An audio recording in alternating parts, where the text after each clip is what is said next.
कोटा में hotel federation द्वारा और व्यापार संघ के द्वारा कार्यक्रम के आयोजन में मैं आई हूँ और जो चंबल रिवर फ्रंट है वहाँ पर भी मुझे ये पहली बार यहाँ आने का अवसर मिला। बहुत ही सुंदर है और कोटा में बूंदी में पर्यटन की संभावनाएं अनेक हैं।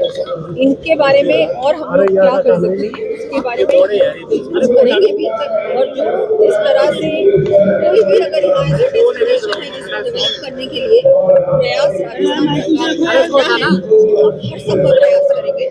यहाँ पर सब कुछ है, यहाँ पर वाइल्ड लाइफ टूरिज्म है, यहाँ पर स्पिरिचुअल टूरिज्म है, हेरिटेज की बहुत सारी प्रॉपर्टीज है, यहाँ पर ये बहुत सुंदर रिवर फ्रंट है, रिवर क्रूजेज भी शुरू होने वाली है, तो यहाँ पर सब कुछ है। अब इसके बारे में और अच्छी तरह से प्रचार प्रसार करना, इसको ग्लोबल स्तर पर इसकी कोटा बूंदी की मार्केटिंग करने की भी आवश्यकता है, जो कि हम लोग करेंगे। यहाँ भी कोटा फेस्टिवल को भी एक कैलेंडर में इंक्लूड करने की बात आई, वो भी करेंगे।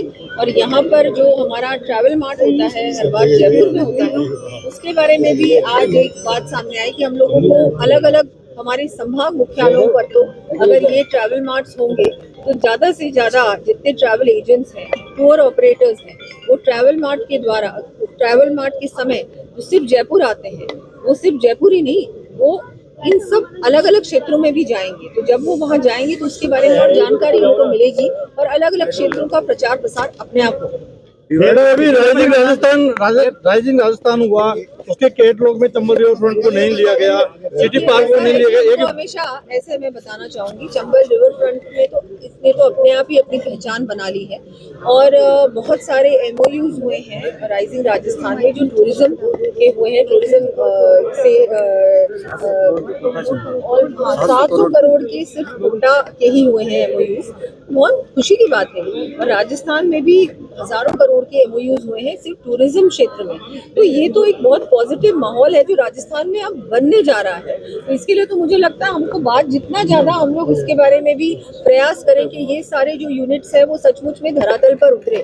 हमारा प्रयास ये रहेगा कि राइजिंग राजस्थान में जिस तरह से इन्वेस्टर्स ने बहुत ही पॉजिटिव उनका अप्रोच रहा है, सब बहुत ये कर रहे हैं कि राजस्थान अब एक इंडस्ट्री हब भी बनने वाला है। टूरिज्म हब तो है ही, लेकिन ज्यादा से ज्यादा ये हर प्रकार से एक आर्थिक रूप से भी मजबूत प्रदेश बने।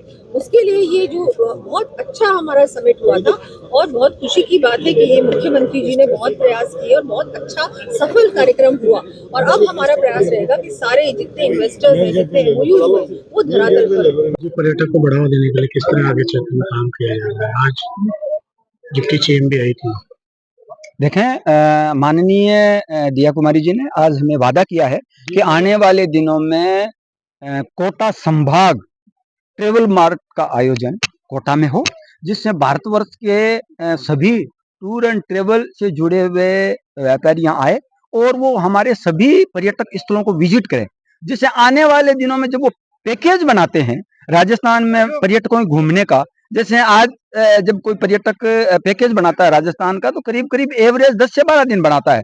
जब आने वाले दिनों में जब पैकेज बनेगा तो 15 से 17 दिन का बनेगा। तो निश्चित रूप से जब पर्यटक आते हैं तो अपना पैसा भी खर्च करते हैं और वो जब पैसा खर्च करते हैं तो GDP में भी बढ़ोतरी। आज राजस्थान की GDP में 13% जो भागीदारी है पर्यटन सेक्टर की है और रोजगार करीब करीब 30 लाख से ज्यादा लोगों को रोजगार मिला हुआ है। तो रोजगार जब अभी हमारे पिछले वर्ष राजस्थान में करीब करीब 18 करोड़ देशी पर्यटक और 15 लाख विदेशी पर्यटक आए और इस साल का जब हम आंकड़ा जब देख रहे हैं तो वो 2 करोड़ और बढ़े हैं, करीब करीब 20 करोड़ तक पहुंचे हैं। आने वाले दिनों में जब हाड़ौती और शेखावाटी सेक्टर भी सम्मिलित होंगे तो वो पर्यटक जब बढ़ेंगे 25 करोड़ तो निश्चित रूप से हमारे युवाओं को रोजगार मिलेगा, राजस्थान की GDP में बढ़ोतरी होगी और पर्यटन सेक्टर में माननीय दिया कुमारी जी के नेतृत्व में पर्यटन यूनिट पॉलिसी जो जारी हुई है 2024, उसमें हमें वो सब कुछ दिया है जो हमने उनसे मांग की थी। इसलिए हम उनके बहुत बहुत आभारी हैं।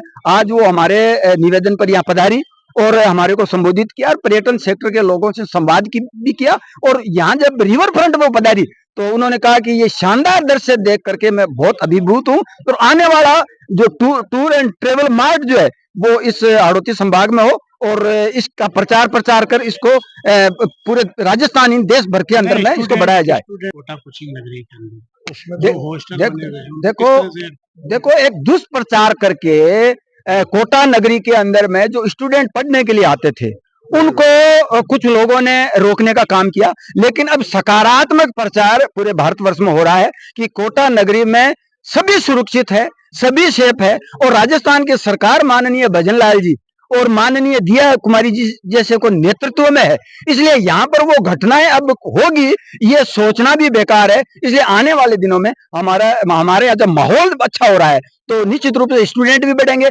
पर्यटक भी बढ़ेंगे और निश्चित रूप से हमारा व्यापार फलेगा फूलेगा और हमारे यहाँ पर हर क्षेत्र में आगे बढ़ने का एक अच्छा अवसर मिलेगा। कहना चाहूंगा कि सारी कोटा की जनता का, कोटा के व्यापार संगठनों का, कोटा के उद्यमियों का, होटल व्यवसायियों का आभार प्रकट करना चाहता हूं, जिसके मार्फत हमने कोटा को पर्यटन नगरी बनाने के लिए पहली सीढ़ी पे हम लोग चढ़ चुके हैं कोटा महोत्सव के रूप में। ये मैं पहली सीढ़ी मानता हूं। अब इसका मुहिम चालू हो गई है। अब हम लोग सब मिलकर हमारे ओम बिरला जी की प्रेरणा से, उनके हमारे लोकसभा अध्यक्ष की प्रेरणा से और राज्य सरकार जो दिव्या कुमारी जी आज जिस तरह से हमारी जो महत्वपूर्ण मांग थी, हमारी सबसे बड़ी मांग थी कि कोटा में ट्रेवल मार्ट आयोजन की घोषणा हो, वो घोषणा वो कर गई है। और वो घोषणा ऐसी है जो हमारे पर्यटन के लिए हम इंफ्रास्ट्रक्चर खड़ा करेंगे, पर्यटन का माहौल बनाएंगे, प्रचार प्रसार करेंगे और हम आरोती को पर्यटन के मानचित्र पर पूरे देश प्रदेश, जो मेरी हम सब लोगों का संकल्प है, हम लोग सब लोगों की इच्छा है कि हम हाड़ौती को पर्यटन के मानचित्र पर विश्व पटल पर लाकर रहेंगे। और उसके लिए आज हमने 32 सूत्रीय ज्ञापन आदरणीय दिव्या कुमारी जी को दिया है। उन्होंने कहा है कि मैं हर चीज का, तुम्हारी हर मांग का, कई मांगे तो ऐसी है जिनको मैं बहुत जल्दी सोल्व कर दूंगी। बाकी कोटा को, हाड़ौती को उन्होंने सराहा है, हमारे रिवर फ्रंट को, और उनको ये पता था कि हमारे पास कितनी विपुल संपदा है। उन्होंने कहा तुम्हारे पास भरपूर विपुल संपदा है, रही कमी तो प्रचार प्रसार की, वो हम नहीं आने देंगे कमी। और हम पूरे देश में कोटा के, हाड़ौती के पर्यटन स्थलों का डंका बजाएंगे। हम कहेंगे आओ हमारे यहाँ पे, हम तुम्हें सब सुविधाएं देंगे, बेहतरीन आतिथ्य सत्कार देंगे।